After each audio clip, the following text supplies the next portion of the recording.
Bueno, vamos a continuar con estas reglas de la razón de Alexi. Y estas reglas son las siguientes.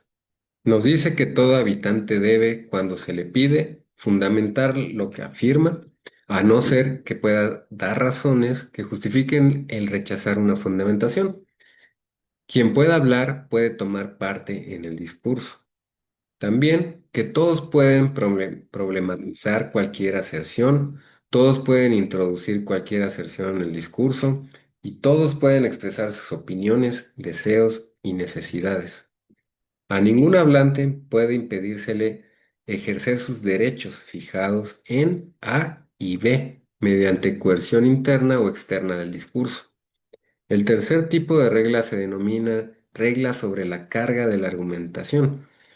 En este tipo de reglas sí se hace un uso inadecuado de las anteriores. Se podría bloquear la argumentación. En este sentido, se añaden nuevas reglas que son las siguientes.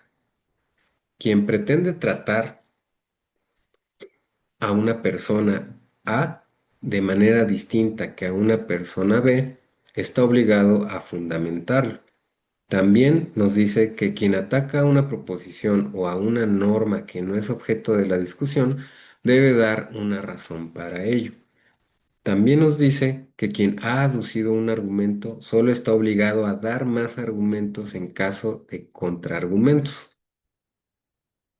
También, quien introduce en el discurso una afirmación o manifestación sobre sus opiniones, deseos o necesidades que no se refiera como argumento a una anterior manifestación, tiene, si se le pide, que fundamentar porque introdujo esa manifestación o afirmación. La cuarta regla se llama la forma de los argumentos, y este cuarto grupo está constituido por formas de argumentación específicas del discurso práctico. La quinta regla se llama reglas de fundamentación, las cuales designan las características de la argumentación práctica, orientadas a regular la forma de llevar a cabo la fundamentación mediante las formas anteriores. Estas reglas son: quien afirma una proposición normativa que presupone una regla para la satisfacción de los intereses de otras personas debe poder aceptar las consecuencias de dicha regla, también en el caso hipotético de que él se encontrara en la situación de aquellas personas. Las consecuencias de cada regla para la satisfacción de los intereses de cada uno deben poder ser aceptadas por todos. Toda regla debe poder enseñarse en forma abierta y general.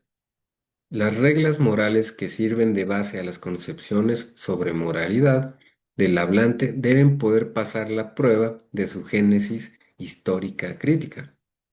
Una regla moral no pasa semejante prueba si, aunque originariamente se pueda justificar racionalmente, sin embargo, ha perdido después su plena justificación racional. También, si originalmente no se pudo justificar en términos racionales y no se puede aducir tampoco nuevas razones que sean suficientes. De igual forma, las reglas morales que sirven de base a las concepciones sobre moralidad del hablante deben poder pasar la prueba de su formación histórico individual. Una regla moral no pasa semejante prueba si se ha establecido solo sobre la base de condiciones de socialización no justificables. Hay que respetar los límites de posible realización, dados los hechos. Y finalmente, Alexi diseña las llamadas reglas de transición, y las cuales parten del hecho de que en el acto de habla se presenten diversos obstáculos que conducen a la elaboración de otro tipo de estructuración discursiva. Estas reglas son: todo hablante solo, para cualquier hablante y cualquier momento es posible pasar a un discurso teórico. Para cualquier hablante y en cualquier momento es posible pasar a un discurso de análisis del lenguaje. Para cualquier hablante y en cualquier momento es posible pasar a un discurso de teoría del discurso. Hasta aquí las ideas centrales de la propuesta de Alexi. ¿Cuál podemos preguntarnos cuáles son las críticas a esta propuesta? En primer lugar, se cuestiona enormemente su idea de que el discurso jurídico es un caso especial del discurso práctico general. en la medida en que resulta sumamente ambiguo plantearse este tipo de caracterización, perdón.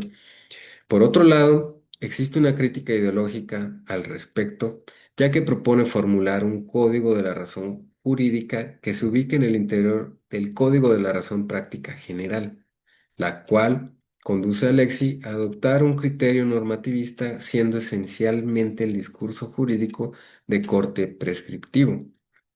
En esa vía, sus reglas de la razón jurídica son reglas tradicionales del método jurídico, y no obstante, se está ante una de las propuestas más brillantes de los modelos argumentativos del discurso jurídico contemporáneo.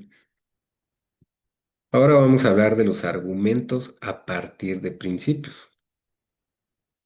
En relación a los argumentos a partir de los principios, se puede decir lo siguiente. Se trata de una argumentación que toma como base los principios generales del derecho en la construcción de sus actos de habla o enunciados vertebrales.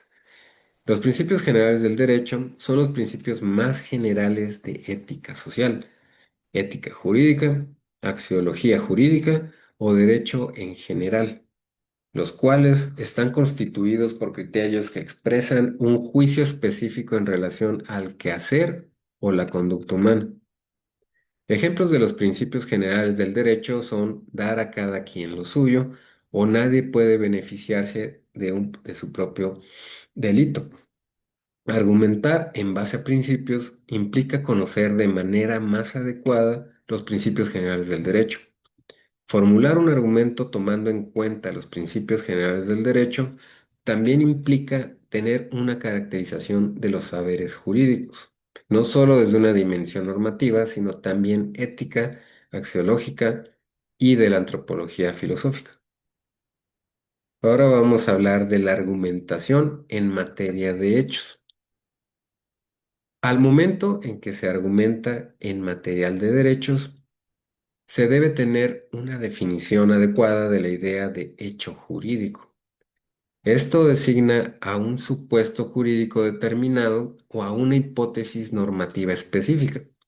Así, los hechos son aquellos acontecimientos o sucesos que entrañan el nacimiento, transmisión o extinción de derechos y obligaciones, sin implicar la intervención de una voluntad intencional. En esa vía existen hechos independientes de la voluntad del hombre, por ejemplo, el nacimiento o la muerte. Por otro lado, existen hechos que aunque resultan de la voluntad del hombre, no es esto lo que hace producir las consecuencias jurídicas. Por ejemplo, el caso de los delitos. Por lo anterior, al argumentar en base a hechos jurídicos implica entender el carácter histórico y fáctico de los propios hechos jurídicos. En conclusión, argumentar en función de hechos concretos supone conocer el contenido y la esencia de las cosas, y no únicamente quedarse a nivel formal. Ahora vamos a empezar con los ámbitos argumentativos no judiciales. Y el objetivo de estos ámbitos argumentativos no judiciales es desarrollar un análisis de las argumentaciones en algunos contextos no judiciales. Entonces, podemos hablar como en los órganos administrativos y en la dogmática jurídica. Por esto es que debemos tener un panorama general de la argumentación jurídica en ámbitos distintos al judicial. Y esto quiere decir mostrar algunas ideas relativas a la justificación de la decisión jurídica en los terrenos legislativo y administrativo. Por esto, anteriormente hemos mencionado el postulado de que el derecho es un fenómeno eminentemente normativo, de tal suerte que la tarea del jurista puede reconducirse a las labores de creación, interpretación y aplicación de las normas jurídicas. En este sentido, se adoptó de igual forma aquel otro postulado a través del cual se admite que toda norma jurídica, ya sea esta general o particular, debe venir acompañada del argumento racional que justifique plenamente su validez. Ahora bien, al aceptar que la actividad argumentativa se encuentra ligada a toda decisión jurídica, debe establecerse que aunque dicha actividad suele apreciarse con mayor nitidez en la función jurisdiccional del Poder Judicial, también se presentan las funciones jurídicas que desarrollan tanto el Poder Legislativo como el Poder Ejecutivo. Así pues, en Bueno, posteriormente vamos a seguir hablando de que aunque sea de forma somera, en la argumentación jurídica se presenta el momento de la creación normativa con sede parlamentaria, así como aquella otra que formula la administración pública en el ejercicio de sus funciones. Por esto vamos a continuar con la argumentación en sede parlamentaria, la racionalidad del legislador. En diversos momentos de la historia del pensamiento jurídico se llegó a sostener que la actividad legislativa no podía ser objeto de estudio de la teoría general del derecho, en virtud de que el objeto de la ciencia jurídica lo constituía la norma como dato preexistente. Por ello, la función creadora de normas desplegada por el legislativo no debía ser estudiada por la ciencia del derecho, sino más bien correspondía a distintos campos científicos como el de la filosofía, la sociología, la política o la economía, entre otros. Fue en el año de 1780, con la aparición de la obra de Cayetano de Filengieri, cuando se fincan las bases de lo que ahora se conoce como ciencia de legislación. Dicho autor, en contraposición a Montesquieu, quien utilizaría por primera vez un método para desentrañar el alma o espíritu de las leyes, abandona conscientemente dicho método, estableciendo que mientras el ilustrado francés busca el espíritu de las leyes, yo busco las reglas. Él procura hallar en ellas la razón de lo que se ha hecho, y yo procuro deducir las reglas de lo que debe hacerse, él decía. Se adopta así una postura prescriptiva respecto de la legislación, de tal manera que la ciencia del derecho sea capaz de aportar elementos teóricos que establezcan las bases de la racionalidad de la ley de manera previa a su elaboración. De esta forma, se puede en la actualidad afirmar que la ciencia de la legislación se ocupa del proceso de producción de las leyes y de las normas en general. Su objeto de estudio es la legislación como actividad, como instrumento de regulación de relaciones sociales y no ya la ley como elemento intangible. Ahora bien, la ciencia de la legislación como género contiene o alberga dos especies, a saber, la teoría de la legislación y la técnica legislativa.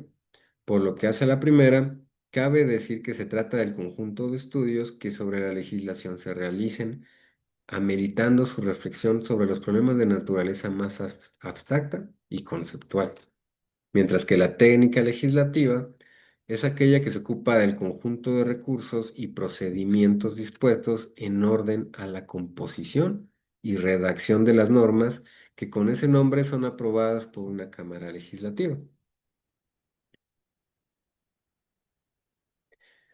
La Constitución, como norma básica fundamental, contiene disposiciones entre las que destacan los valores superiores, los derechos fundamentales y los principios del Estado democrático. Pero este pacto original es sin duda limitado y por ello debe ser desarrollado por el legislador, y de esta forma es dable afirmar que el poder legislativo, al producir leyes o normas generales, lo hace con base en la norma fundamental, de tal forma que previo al resultado legislativo debe existir un proceso argumentativo que justifique dichas normas, y en este sitio se encuentra lo que comúnmente se denomina racionalidad del legislador. Bueno, pues entonces vamos a terminar ahora esta cápsula para seguir hablando sobre esta argumentación con sede parlamentaria, la racionalidad del legislador, en la siguiente cápsula.